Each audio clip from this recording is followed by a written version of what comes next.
ಅದಕ್ಕೆ ಹೇಳೋದು ಯಾವ್ದ್ರ ಬಗ್ಗೆನೂ ತಿಳ್ಕೊಳ್ದಲೆ ಸುಮ್ನೆ ಮಾತಾಡೋದಕ್ಕೆ ಹೋಗ್ಬಾರ್ದು ಅಂತ. ಯಾವ್ದ್ರ ಬಗ್ಗೆನೂ ಹೇಳ್ತಾ ಇರೋದು ನೀನು? ಅದೇ ರೀ, ರೋಹಿಣಿ ಅವ್ರ ಮಾವನ್ ಬಗ್ಗೆ ಹೇಳಿಲ್ವಾ ನಾನು? ಅವ್ರು ಎಲ್ಲಿಂದನೋ ಫೋನ್ ಮಾಡಿ ಮಾತಾಡ್ತಿದ್ದಾರೆ, ನಾನ್ ನೋಡಿದ್ರೆ ಇಲ್ಲೇ ಎಲ್ಲೋ ನೋಡ್ದೆ ಅಂತ ಹೇಳ್ತಿದ್ದೀನಿ. ನೆನ್ನೆ ನೀನ್ ಹೇಳಿದಾಗ ನನಗೂ ಡೌಟ್ ಇತ್ತು ಕಣೆ, ಆದ್ರೆ ಇವತ್ತು ಅವ್ರ ಫೋನ್ ಕಾಲ್ ಬಂದ ಮೇಲೆ ಕನ್ಫರ್ಮ್ ಆಗಿರೋದು ನನಗೆ. ಏನ್ರಿ ಕನ್ಫರ್ಮ್ ಆಯ್ತು ನಿಮ್ಗೆ? ಅವ್ರು ದುಬೈಯಿಂದ ಕಾಲ್ ಮಾಡಿದ್ದಾರೆ ಅಂತನಾ? ಬಿನಾ, ಇವತ್ತು ಟೆಕ್ನಾಲಜಿ ತುಂಬಾ ಮುಂದುವರೆದಿದೆ ಕಣೆ. ಯಾರೋ ಯಾರ ಜೊತೆಗೋ ಮಾತಾಡ್ತಿರೋ ತರ ವಿಡಿಯೋ ಮಾಡಿ ತೋರಿಸ್ಬೋದು, ಗೊತ್ತಾ? ನನ್ಗೆ ಯಾಕೋ ಹಾಗ ಅನ್ಸ್ತಲ್ಲ ರೀ. ನೋಡು, ನೀನೇ ಒಂದ್ಸರಿ ಯೋಚನೆ ಮಾಡು. ಈ ಮಲೇಷ್ಯಾ ಮಾವ ಇಲ್ಲಿಗೆ ಬಂದು ಹೋದಾಗಿಂದ ಒಂದು ಸಾರಿನಾದ್ರೂ ರೋಹಿಣಿಗಾಗ್ಲಿ ಅಥವಾ ಮನೆಯವ್ರಿಗಾಗ್ಲಿ ಫೋನ್ ಮಾಡಿದಾರ? ಇಲ್ಲ ತಾನೆ? ಆದ್ರೆ ನೆನ್ನೆ ನೀನು ಅವ್ರನ್ನ ನೋಡಿದ ಮೇಲೆ ಇವತ್ತು ಅವರಿಂದ ಫೋನ್ ಕಾಲ್ ಬಂದಿದೆ, ಅದು ವಿಡಿಯೋ ಕಾಲ್. ಹೇಳು, ಇದರಿಂದ ನಿನಗೇನು ಅರ್ಥ ಆಗ್ತಾ ಇದೆ? ಆ ಫೋನ್ ಕಾಲಿಂದೆ ಈ ಪೌಡ್ರಮ್ಮನ ಕೈವಾಡ ಇದೆ ಅಂತ ತಾನೆ? ಏನು ರೀ, ನೀವ್ ಏನೇನೋ ಹೇಳ್ತಿದ್ದೀರಾ, ಯಾಕೋ ನಾನೇ ತಪ್ಪಾಗಿ ತಿಳ್ಕೊಂಡಿರಬಹುದು ಅಂತ ಅನಿಸ್ತಿದೆ. ಸರಿ, ನಾನು ನಿನಗೆ ಒಂದು ಕೇಳ್ತೀನಿ, ಹೇಳ್ತೀಯಾ? ಕೇಳಿ.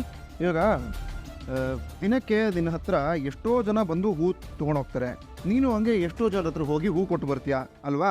ಅವರಲ್ಲಿ ಯಾರಾದರೂ ಒಬ್ರು ಹೂ ತಗೊಂಡಿರೋರು ಮತ್ತೆ ನಿನ್ನ ಹತ್ರಕ್ಕೆ ಬಂದು ಹೂ ತಗೊಂಡ್ರೆ ನೀನು ಅವ್ರನ್ನ ಗುರುತು ಹಿಡಿತೀಯಾ ಇಲ್ವಾ? ಖಂಡಿತವಾಗ್ಲೂ ಗುರ್ತಿಡಿತೀನಿ ರೀ. ನನ್ನ ಹತ್ರ ಯಾರೇ ಬಂದು ಹೂ ತಗೊಂಡೋದ್ರು ಮತ್ತೆ ಅವ್ರು ಎಷ್ಟು ವರ್ಷ ಬಿಟ್ಕೊಂಡ್ ಬಂದ್ರು ನಾನು ಅವ್ರ ಮುಖ ನೆನ್ಪಿದ್ದೇ ಇರತ್ತೆ. ಆ ನಂಬಿಕೆ ಮೇಲೆ ಕಣೆ ನಾನು ಹೇಳ್ತಾ ಇರೋದು. ನೀನು ಕಣ್ಣು ಮುಚ್ಕೊಂಡು ಹೂ ಕೊಡ್ತೀಯ ಮೀನಾ, ಕಿಲಾಡಿ ನೀನು. ಮತ್ತೆ ನಿನ್ನ ಕಣ್ಣು ಮುಂದೆ ಬಂದಿರೋದು ಅವರೇ ಕಣೆ ಮೀನಾ, ನಿನಗೆ ಯಾವ ಕನ್ಫ್ಯೂಷನು ಬೇಡ ಕಡೆ. ಪರವಾಗಿಲ್ಲ ರೀ, ಎಷ್ಟೊಂದು ತಿಳ್ಕೊಂಡ್ಬಿಟ್ಟಿದ್ದೀರಾ. ಏನೇ ಇದು ಡ್ಯಾಮೇಜಿಂಗ್ ಸ್ಟೇಟ್ಮೆಂಟ್ಗಳು? ನಾನು ಕೋಶ ಓದಿಲ್ಲ ಅಂದ್ರೂ ದೇಶ ಸುತ್ತ ನೋಡ್ಬಿಟ್ಟಿದ್ದೀನಿ. ನನಗೂ ಸ್ವಲ್ಪ ಬುದ್ಧಿಗಳಿವೆ ರೀ. ನಿಮಗ್ ಬುದ್ಧಿ ಇಲ್ಲ ಅಂತ ಯಾರು ಹೇಳಿದ್ರು? ಆದ್ರೆ ನನಗೆ ಯಾಕೋ ಈ ವಿಷಯದಲ್ಲಿ ಸಣ್ಣ ಡೌಟು. ನನಗೆ ಯಾವ ಡೌಟು ಇಲ್ಲ ಮೀನಾ. ಆ ಪೌಡ್ರಮ್ಮ ನಮ್ಮ ಮನೆಗೆ ಬಂದಾಗಿಂದ ಆಕೆ ಮೇಲೆ ನನಗೆ ಒಂದು ಸಣ್ಣ ಅನುಮಾನ ಇದ್ದೇ ಇದೆ. ಆಕೆ ಜೀವನದಲ್ಲಿ ಏನೋ ಒಂದು ದೊಡ್ಡ ರಹಸ್ಯ ಖಂಡಿತ ಇದ್ದೇ ಇದೆ ಕಣೆ. ಅದು ಯಾವುದು ಹೊರಗೆ ಬರಬಾರ್ದು ಅಂತ ಈ ನಾಟಕಗಳೆಲ್ಲ ಮಾಡ್ತಾಳೆ. ಆ ಮಲೇಷ್ಯಾ ಮಾಮ ಈ ಊರಲ್ಲೇ ಇದ್ದಾನೆ ಅಂದಮೇಲೆ ಆದಷ್ಟು ಬೇಗ ನನ್ನ ಕಣ್ಣೆದುರಿಗೆ ಬಂದೇ ಬರ್ತಾನೆ. ನೋಡ್ತಾ ಇರು.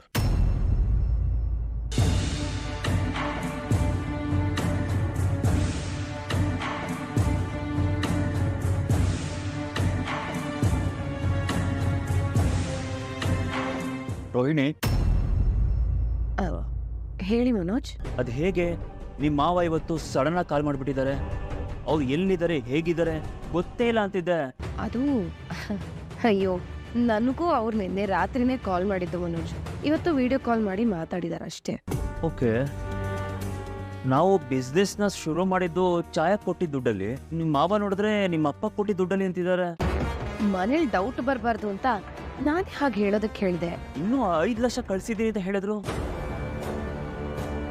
ಅದು ಮನೋಜ್, ನೀವು ಡೀಲರ್ಗೆ 5 ಲಕ್ಷ ಕೊಡ್ಬೇಕು ಅಂತ ಹೇಳಿದ್ರಲ್ಲ, ಅದು ಮಾವ ಹತ್ರ ಹೇಳಿದ್ದೆ.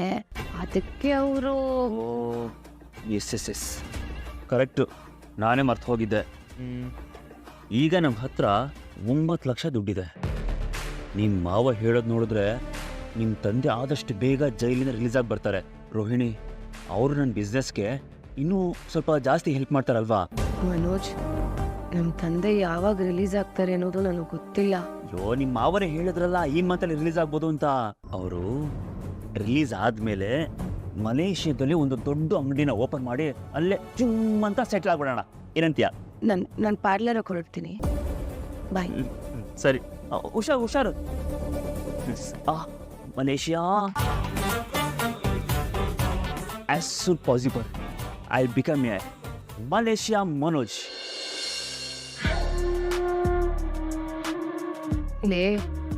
ಇವತ್ತು ಆ ಮೇಕೆ ಮಂಜಣ್ಣ ವಿಡಿಯೋ ಕಾಲ್ ಮಾಡಿದ್ರಿಂದ ನಾನು ಬಚಾವಾದೆ ಕಣೆ. ಇಲ್ಲ ಅಂದಿದ್ರೆ ಅಷ್ಟೇ ನನ್ನ ಕತೆ. ಆ ಮೀನಾ ಎಲ್ಲ ಒದರಬೇಡೋಣ ಅಂತ ಕಾಯ್ತಾ ಇದ್ಲು. ಗಂಡ ಹೆಂಡತಿ ಇಬ್ರು ನನ್ನ ಯಾವಾಗ್ಲೂ ಸಿಕ್ಕಾಕಿಸ್ಬೇಕು ಅಂತಾನೇ ವೇಟ್ ಮಾಡ್ತಿರ್ತಾರೆ ಕಣೆ. ಯಪ್ಪ, ದಿನಾ ಒಂದೊಂದು ಯುದ್ಧ ಕಡೆ ನಿನ್ ಲೈಫು. ಅದ್ ಹೆಂಗ್ ಮ್ಯಾನೇಜ್ ಮಾಡ್ತಿದ್ಯೋ ಏನೋ. ನನ್ಗೇನಾದ್ರೂ ಹಿಂಗಾಗಿದ್ದಿದ್ರೆ ಹೋಗಯ್ಯೋ ನೀನು ಬೇಡ, ನಿನ್ ಸಂಬಂಧನೂ ಬೇಡ ಅಂತ ಬಿಟ್ಟು ಬರ್ತಾ ಇರ್ತಿದ್ದೆ. ಇದೆಲ್ಲ ಹೇಳೋದ್ ಸುಲಭ ಕಣೆ.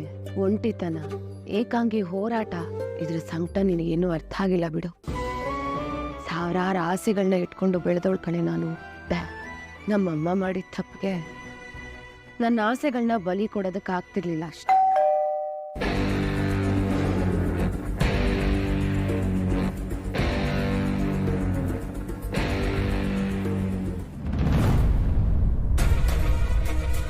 ಸರಿ ಹೊರೆಯೋ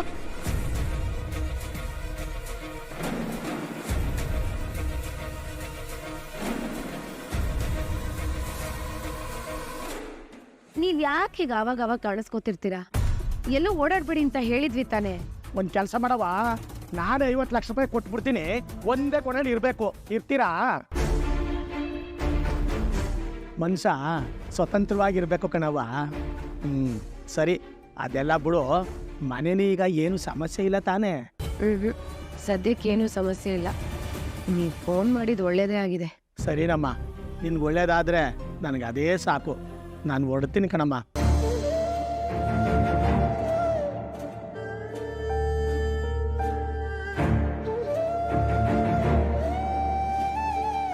ಹೊರಡೋಕ್ಕಿಂತ ಮುಂಚೆ ಒಂದು ಮಾತು ಕಣವ. ನಾವು ಮೇಕೆಗೆ ಎಷ್ಟು ಉಪ್ಪು ಸೊಪ್ಪು ಹಾಕಿದ್ರು ಕೊನೆಗೊಂದು ದಿನ ಖಾರ ಅರಿಲೇಬೇಕು. ನೀವು ಯಾವ ಕಾರಣಕ್ಕೆ ಇಷ್ಟೆಲ್ಲ ಡ್ರಾಮಾ ಮಾಡ್ತಿದ್ದೀರೋ ನಂಗೆ ಗೊತ್ತಿಲ್ಲ ಕಣಮ್ಮ. ಆದರೆ ಸತ್ಯ ಒಂದಲ್ಲ ಒಂದು ದಿನ ಈಚೆಗೆ ಬರಲೇಬೇಕು. ಬಾಣ್ಲಿಯಿಂದ ಬೆಂಕಿಗೆ ಬಿದ್ರು ಅನ್ನೋದು ಆಗಬಾರ್ದು ಕಣವ ಜೀವನ. ಯೋಚನೆ ಮಾಡಿ ಆದಷ್ಟು ಬೇಗ ಇದಕ್ಕೊಂದು ಪರಿಹಾರ ಹುಡುಕಳವ. ನನ್ನಿಂದ ಏನಾರ ನಿಂಗೆ ಸಹಾಯ ಆಗಬೇಕು ಅಂದರೆ ಫೋನ್ ಮಾಡವ. ನಾನು ಬರ್ತೀನಿ ಕಣವ. ಬರ್ತೀನಿ ಪೂಜವ. ಲೇ, ಇವನೇನ ಹಿಂಗೆ ಹೇಳ್ಬಿಟ್ಟು ಹೋಗ್ತಿದ್ದಾನೆ. ಅವ್ರಿಗೆ ತಲೆ ಕೆಟ್ಟಿದೆ ಬಿಡು. ರೋ, ತಲೆ ಕೆಟ್ಟಿರೋದು ಅವನ್ಗ ನಿನಗ? ನನ್ಗೆ ಯಾಕೋ ಅವ್ನು ಹೇಳಿದ್ದೆಲ್ಲ ಕರೆಕ್ಟ್ ಅನ್ನಿಸ್ತದೆ. ನಿಜ ಹೇಳ್ಬಿಡೆ. ಈಗ ಹೋಗಿ ಹೇಳ್ಬಿಟ್ರೆ ಇವತ್ತೇ ನನಗೆ ಖಾರ ಅರ್ದ್ ಬಿಡ್ತಾರ ಅಷ್ಟೇ. ನಾಳೆ ಗೊತ್ತಾದ್ರೂ ಅರ್ಧೇ ಅರಿತಾರೆ. ಅದಕ್ಕೂ ಮೊದಲು ನಾನು ನನ್ನ ದಾರಿನ ಸುಲಭ ಮಾಡ್ಕೊಂಡಿರ್ಬೇಕು. ಯಾವ ದಾರಿ? ಮನೋಜ್ ಅವನು ಕಂಪ್ಲೀಟ್ಲಿ ನನ್ನನ್ನು ಡಿಪೆಂಡ್ ಆಗಬೇಕು. ನಾನಿಲ್ಲದೆ ಅವನಿಗೆ ಪ್ರಪಂಚನೇ ಇಲ್ಲ ಅಂತ ಅನ್ನಿಸ್ಬೇಕು. ನನ್ನಿಂದ ಏನೇ ತಪ್ಪಾಗಿದ್ರು ಆ ತಪ್ಪುಗಳನ್ನ ದೂರ ಮಾಡಬೇಕೇ ವಿನಃ ನನ್ನನ್ನೆಲ್ಲ ಕಣೆ. ಅದಕ್ಕೆ ಏನ್ ಮಾಡ್ಬೇಕು ಅನ್ಕೊಂಡಿದ್ಯಾ? ನಮ್ಮ ಪ್ರೀತಿಗೆ ನನ್ನ ಹೊಟ್ಟೆಯಲ್ಲಿ ಒಂದು ಕಾಣಿಕೆ ಅನ್ನೋದು ಸೃಷ್ಟಿ ಆಗ್ಬೇಕು. ಆ ಮಗು ಮನೋಜನ ಅಪ್ಪ ಅಂತ ಅಪ್ಕೋಬೇಕು. ಆಗ ಏನೇ ಫ್ಲಾಶ್ ಬ್ಯಾಕ್ಸ್ ಇದ್ರು ಅದನ್ನ ತಡ್ಕೊಂಡು ಮನೋಜ್ ನನ್ನ ಜೊತೆ ಖುಷಿಯಾಗಿರ್ತಾರೆ. ಓಹೋ, ಮೇಡಮ್ ಅವರು ದೊಡ್ಡದಾಗೆ ಸ್ಕೆಚ್ ಹಾಕಿದ್ದೀರಾ. ತಾಯಿಯಾಗೋ ಆಸೆನಾ? Anyway, congratulations my dear.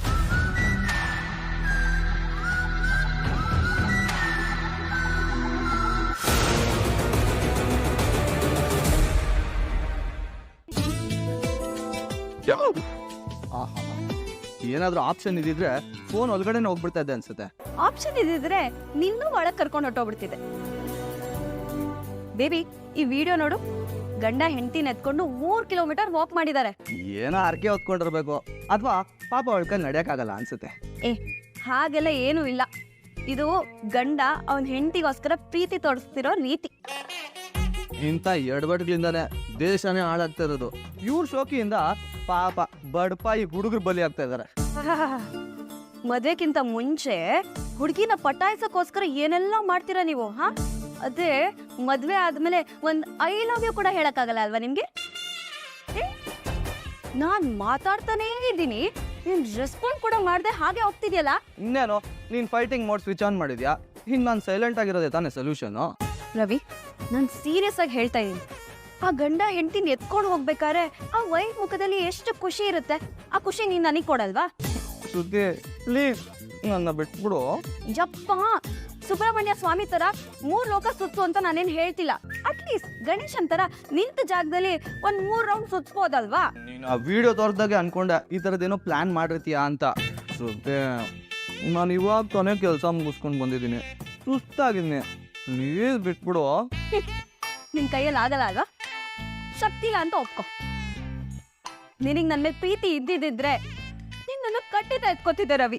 ಶ್ರುತಿ, ಯಾಕೆ ಈಗೆಲ್ಲ ಮಾತಾಡ್ತಾ ಇದೀಯಾ? ನಿನ್ ಕೈಯಲ್ಲಿ ಆಗಲ್ಲ ಅಲ್ವಾ?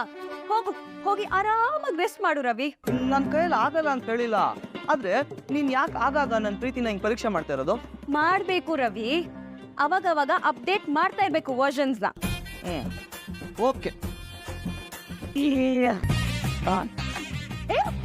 ಎಲ್ಲಿಗೆ ಹೋಗ್ತಿದ್ಯಾ? ರೂಮ್ಗೆ? ಇಲ್ಲೇ ಹಾಲಲ್ಲಿ 3 ರೌಂಡ್ ಸುತ್ತು. ಹಾಲಲ್ಲ ಶ್ರುತಿ ಯಾರಾದ್ರೂ ನೋಡ್ತಾರೆ. ನೋಡಿದ್ರೆ ನೋಡ್ಲಿ ಬಿಡು. Let's go.